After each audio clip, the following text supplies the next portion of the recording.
Ito ang Presidential Broadcast Service. Radyo Pilipinas. Radyo Publiko Ng bagong Pilipinas para sa bagong Pilipino. Naghahatid ng mahahalagang balita at impormasyon na guugnay ng pamahalaan sa sambayanan. Tulay sa himpapawid ng serbisyo publiko. Radyo Pilipinas. Radyo Publiko. Ang boses ng Pangulo.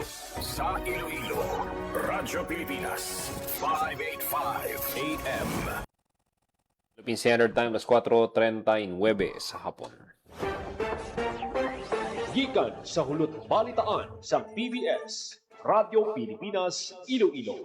Gintipon sang bugos nga puwersa sa News and Public Affairs Division, mga pagsaysay sa mga hitabo o aksyon, mga pananawan, kag desisyon, mga hibubunon sang apektuhan nga sektor, mga dalagpo nga balita diri sa Iloilo, kag iban nga bahin sang Kabisayan nagkatungdan. Mga balita nga natipon sa sulod sang nagligad nga 24 oras. Inyo mabatian sa Headliners Was. Kagkaroon, yari ang inyo PBS News Team.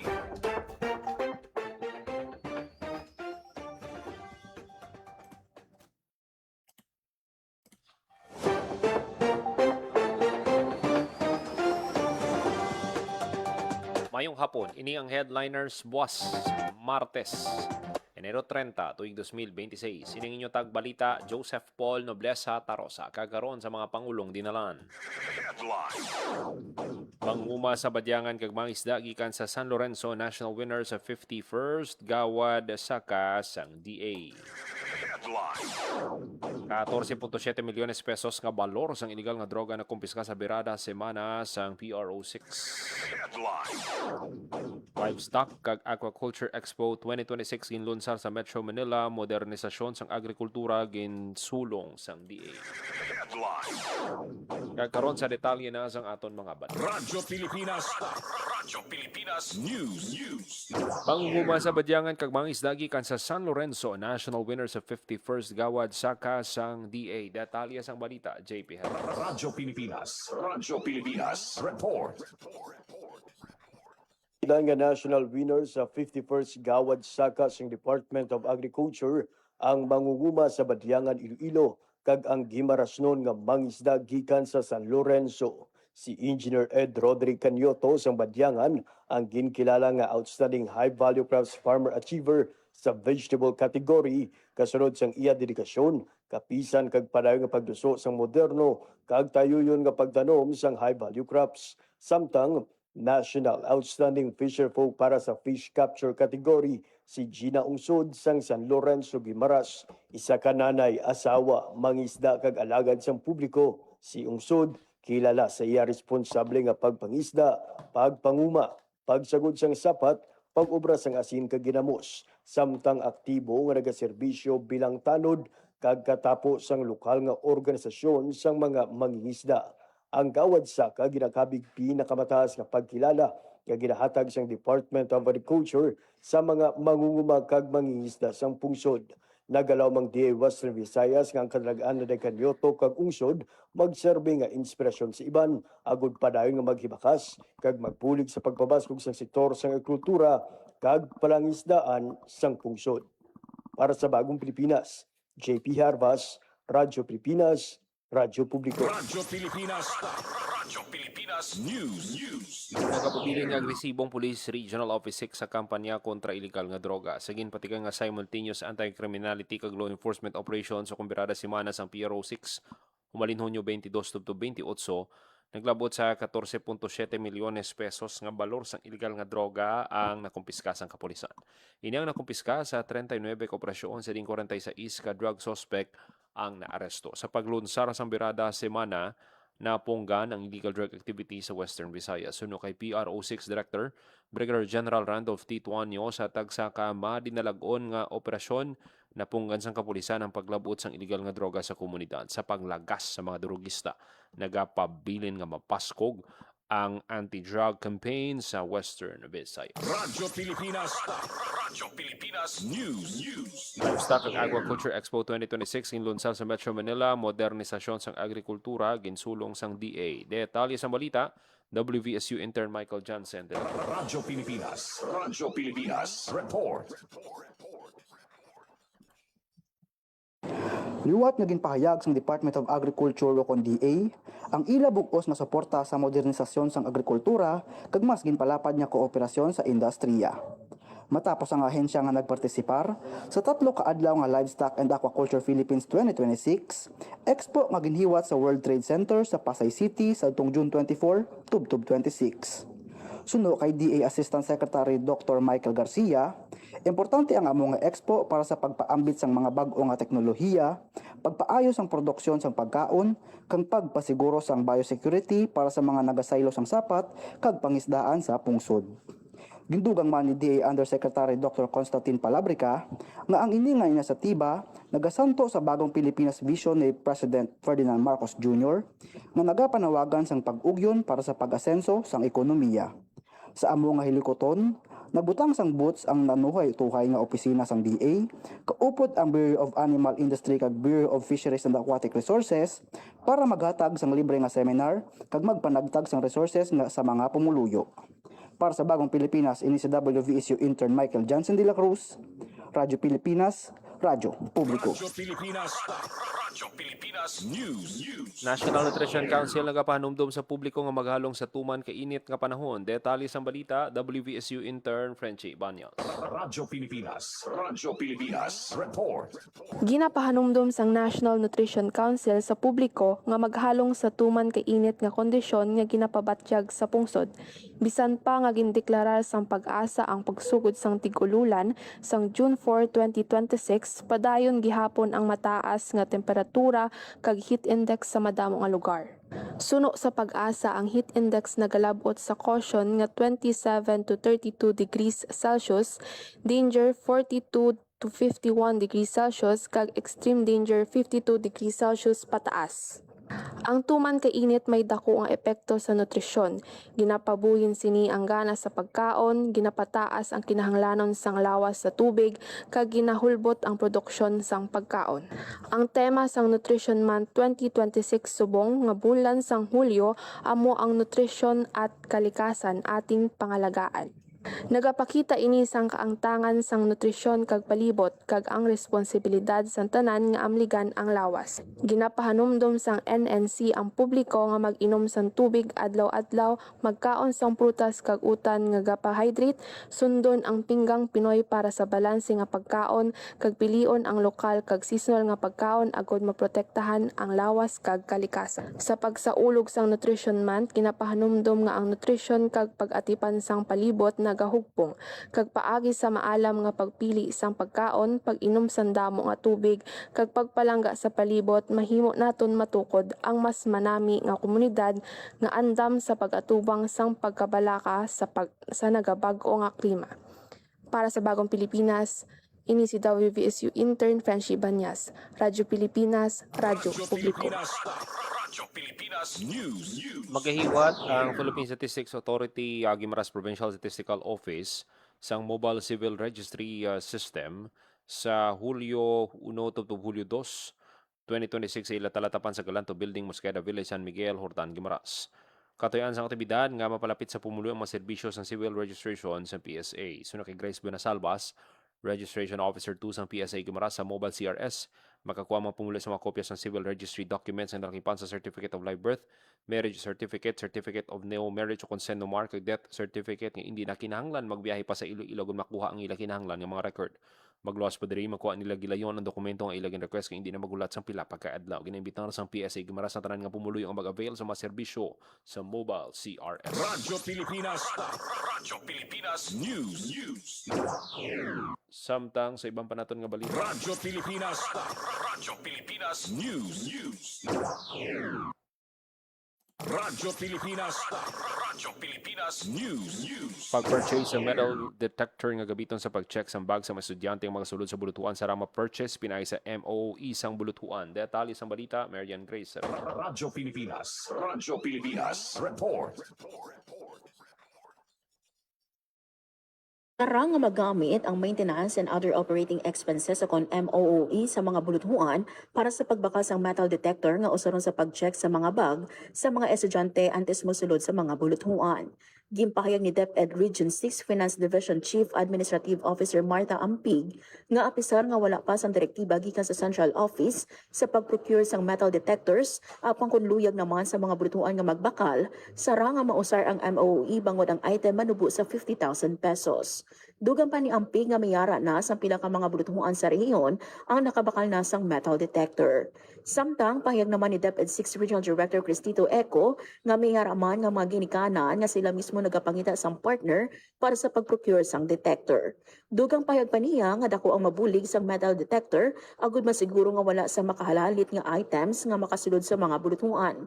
Malikawan Manson o kay RD Eco ang frisking kag masiguro ang accuracy. If you will notice in our policy, bawal tayo mag-frisking, no? Hindi parang sa mga airports, no? Na pwede kang mag-frisking. But in our defects, in our schools, we cannot do that with our learners. The thing that we can do is to check their bags randomly, no? And look at the items inside the bag. And I think that is not enough. So we really have to make use of this kind of gadget. So, una, masisigurado natin na hindi ma-violate yung mga karapatan ng ating mga bata, including the employees, of course. Then, syempre, iba na ang dating kung mayroon kang metal detector because it has naman 99.9 accuracy, no, for detecting some metal objects inside the bag. Nabatian ang kabay sa pahayag ni RD Eco. Para sa Bagong Pilipinas, Maran Grace Aranyata, Radyo Pilipinas, Radyo Publiko.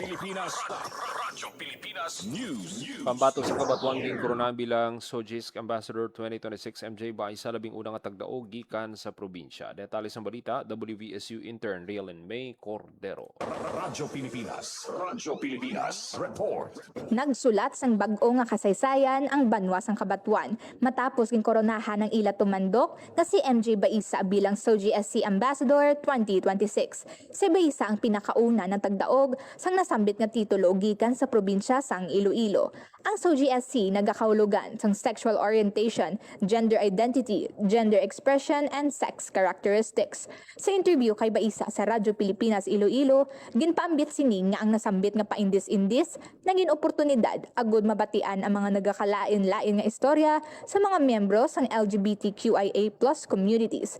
Magluwas sa kadungganan, ginakabig man ni Baisa ang kadalagan nga isa kadako nga responsibilidad agud pabaskugon panigid niya ang advokasya nga ipaghangop sa kadam-an ang tuhoy sang SOGSC, maangot ang Filipino values sa karon nga sosyedad kag maduso ang hagna tuhoy sa SOG para maging isa kalayi. Pag-athag ni Baisa, ang SOGSC hindi lang para sa mga miyembro ng LGBTQIA+ community, kundi sa kabilugan ng sosyedad. Agud, malikawan ang diskriminasyon sa pihak sa mga kinaiya. Para sa Bagong Pilipinas, ini si WVSU intern Rielen May Cordero, Radyo Pilipinas, Radyo Publiko. Radyo Pilipinas News. Philsis ID registration sa Pasig City extended. Detalye sa balita, Marian Grace. Radyo Pilipinas, report. Extended ang PhilSys ID registration sa syudad sang Pasig. Sa anunsyo sang Pasig City Office of the Civil Registrar, may hiwato nga rehistrasyon sa Hulyo 1, tutob 4, kumanin las 8 sa aga, tutob las 5 sa hapon. Una nga ginanunsyo sang opisina nga kutob na lang Hunyo 30 ang rehistrasyon. Sa mga interesado, magpadulong lang sa Old Municipal Building Lobby, Pasig City, Iloilo, kag magdala sa mga supporting documents. Panugyan sang Office of the City Civil Registrar, sa isang lang ka individual ang i-accommodate kada adlaw kag first come first serve basis. Para sa Bagong Pilipinas, Maran Grace Aranyata, Radyo Pilipinas, Radyo Publiko. Radyo Pilipinas News. Nagsapol ang Regional Peace and Order Council 6 sa gudambalan ang security landscape sa riyon batog sa mga pamawkag illegal nga droga. Ginpangunahan ni Iloilo Governor Arthur Defensor Jr. ang sinapol kaupod ang mga lain-laing nga ahensya sa gobyerno. Lakip sa mga topiko nga ginistoryahan sa RPOC meeting among Internal Threat and Defense Operations kung ITDOX nga ginpakigbahinan sang 3rd Infantry Division, Philippine Army, Regional Peace and Order situation sa Police Regional Office 6 ang pinakahuling nga sitwasyon sa illegal nga droga kag gin-present sa Philippine Drug Enforcement Agency. Highlight sa lihok ang importansya sa kolaborasyon sa mga ahensya sa gobyerno sa pagsabat sa mga pagpanghangkat, pagpabilin sa public safety kag pagsiguro sa kalinong kagkatawhay sa Western Visayas. Radyo Pilipinas. Radyo Pilipinas News. Samtang sa ibang panaton nga balita,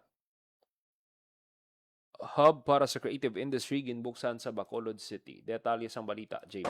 Radyo Pilipinas. Radyo Pilipinas. Report.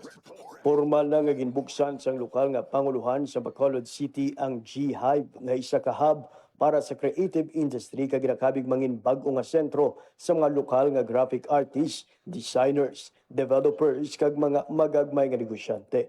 Ang hub may mga pasilidad kaangay isang foundry para sa mga multimedia artists, studio para sa mga filmmakers, academy para sa training sa mga MSMEs, kag gallery para sa pagpakita sa mga lokal nga produkto kag mga artwork.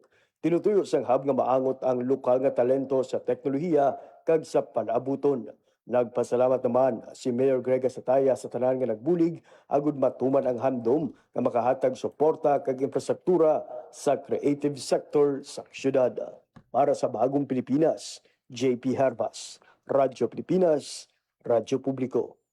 Samtang sa ibang panaton nga balita, pagtukod sa mga small water impounding projects sa Bingawan, dako nga bulig sa kaumahan suno kay Mayor Matt Balabrica. Detalye sa balita, JP Harbas. Radyo Pilipinas. Radyo Pilipinas. Report. Ginpatpat ni Bingawan Mayor Matt Balabrica ang kaimportansya sa pagtukod sa mga small water impounding project o CONSWIP para sa mga mangunguma sa Ilabanwa. Sunod sa alkalde, dako nga bulig ang proyekto sa pagbagalhagan sa epekto sa El Niño kag sa paghatag sabat sa kakulungan sang tubig sa kaumahan nga. Magluwas sa mga pananom, mapusilanon man ang mga proyekto pang irigasyon sa pagsagod sang kasapatan, kaangay sang bibi, pato kag baboy. Pagatag sang alkalde, bangod sa epekto sang climate change, kinahanglan man nga magpanumdum sa mga bag-o nga solusyon para makatipon sang tubig nga magamit kung kinahanglanon. Para sa Bagong Pilipinas, JP Harbas, Radyo Pilipinas, Radyo Publiko. Radyo Pilipinas. Radyo Pilipinas News. DOT ginlunsar ang Discover More to Love nga kampanya para sa mas barato nga biyahe sa Pilipinas. Detalye sa balita, WVSU intern Michael Jansen de la Cruz. Radyo Pilipinas. Radyo Pilipinas. Report. Ginlunsar sang Department of Tourism ang pinakabag-o nga domestic tourism campaign para mas mapabaskog ang lokal nga turismo sa pungsod.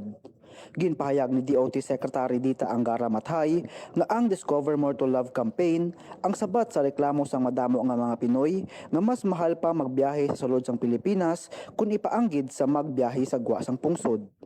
Paagi sa bag-o nga website sang DOT, pwede nga makakuha sang tubtob 70% nga discount sa mga hotel, resort, tour packages kag transportasyon.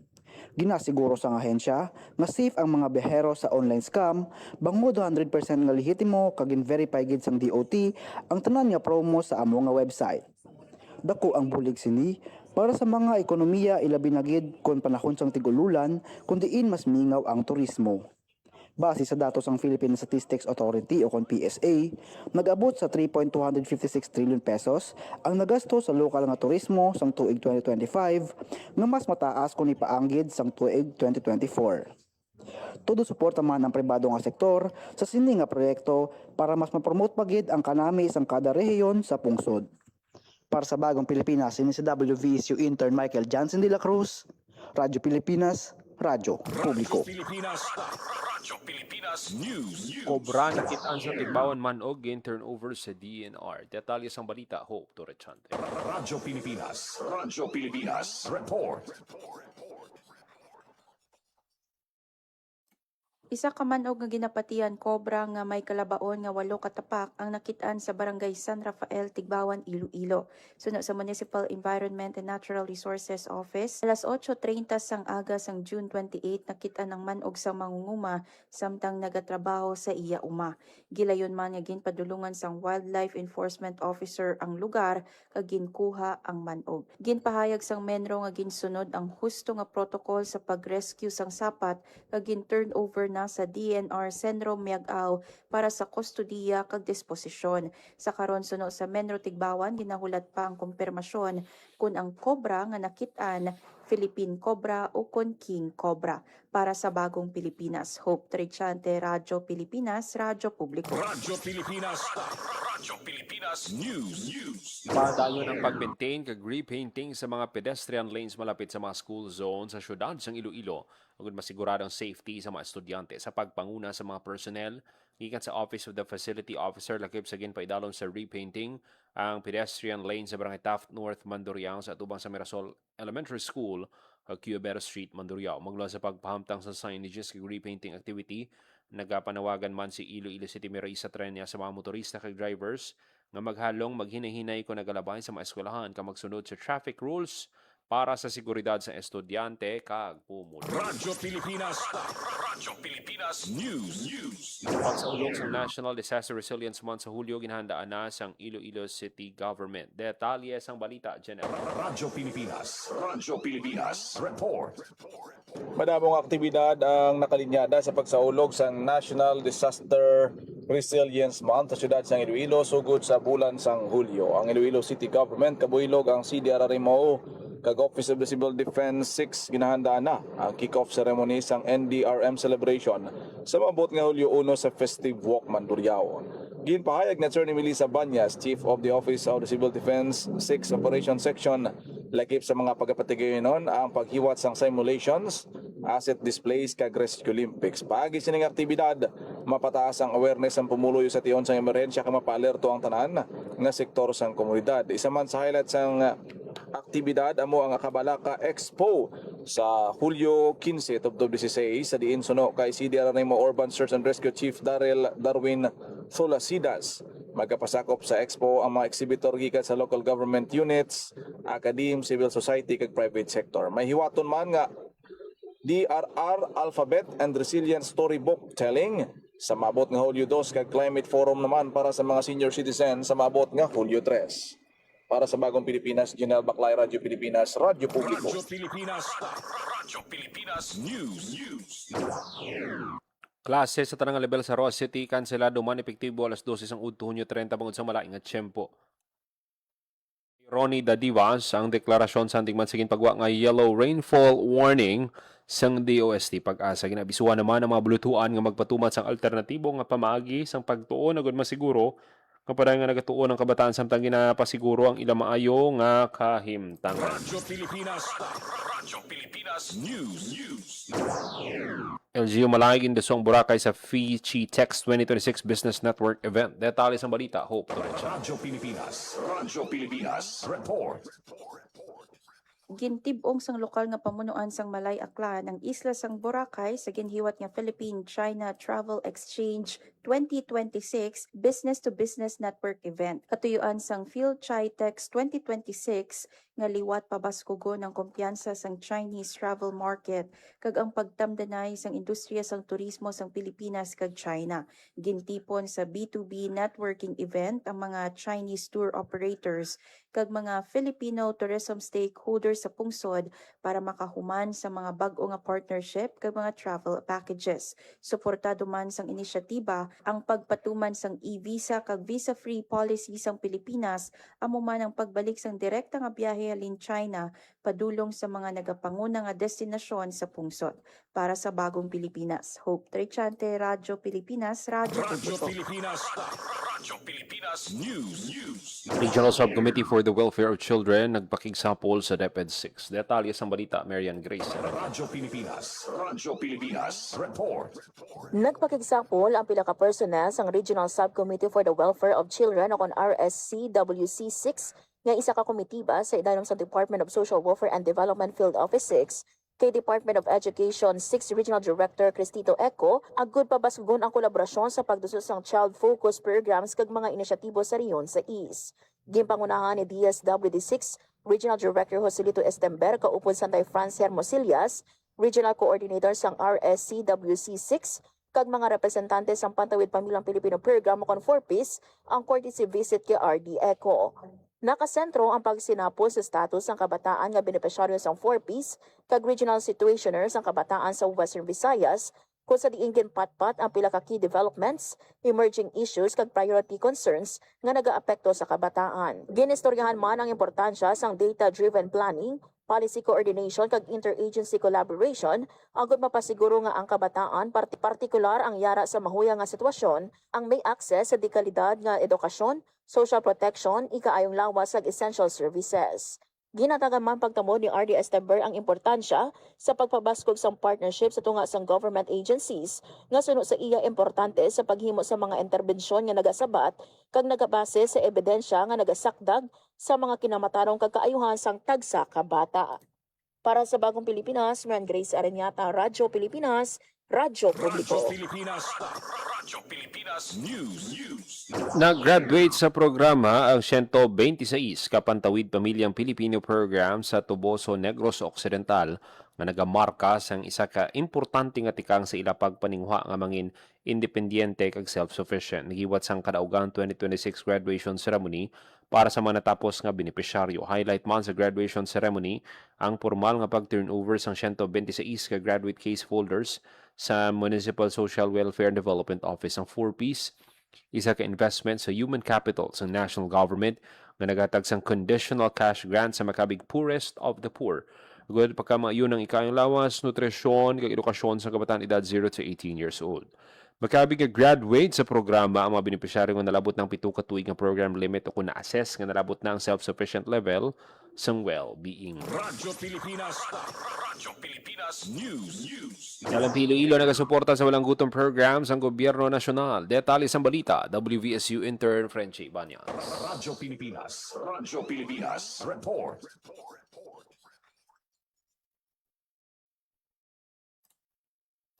Radyo Pilipinas Report.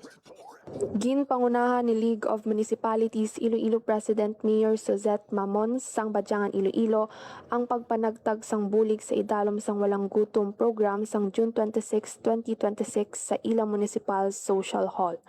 Ang aktibidad nagapakita sang padayon nga pagkumit sang lokal nga panguluhan nga mapauswag kag mapabaskog ang pangabuhi sang Badyanganons pinaagi sa mga programa nga nagatubang sa gutom kag kakulang sang pagkaon.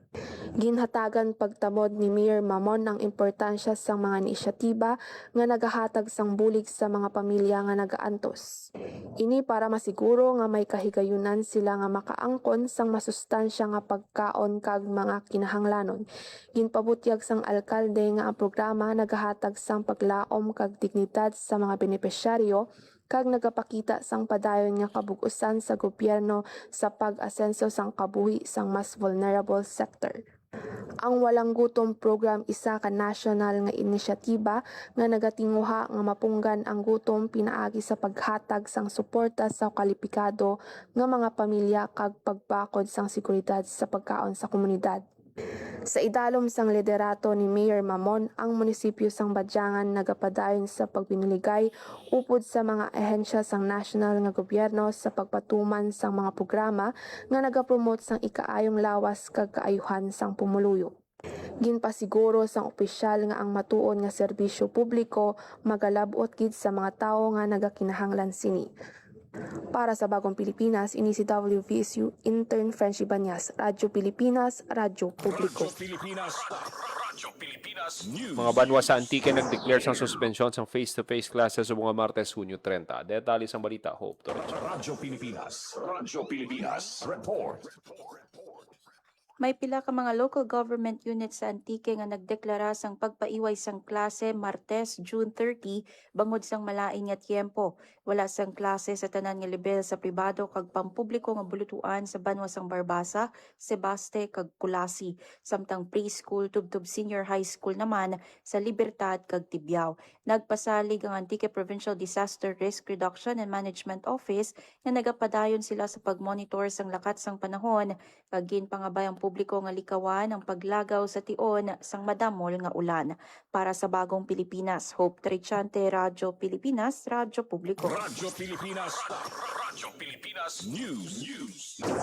Philippine Standard Time, alas 5:07 sa hapon. Kagamiento manatipon nga balita sang PBS Radyo Pilipinas Iloilo News Team.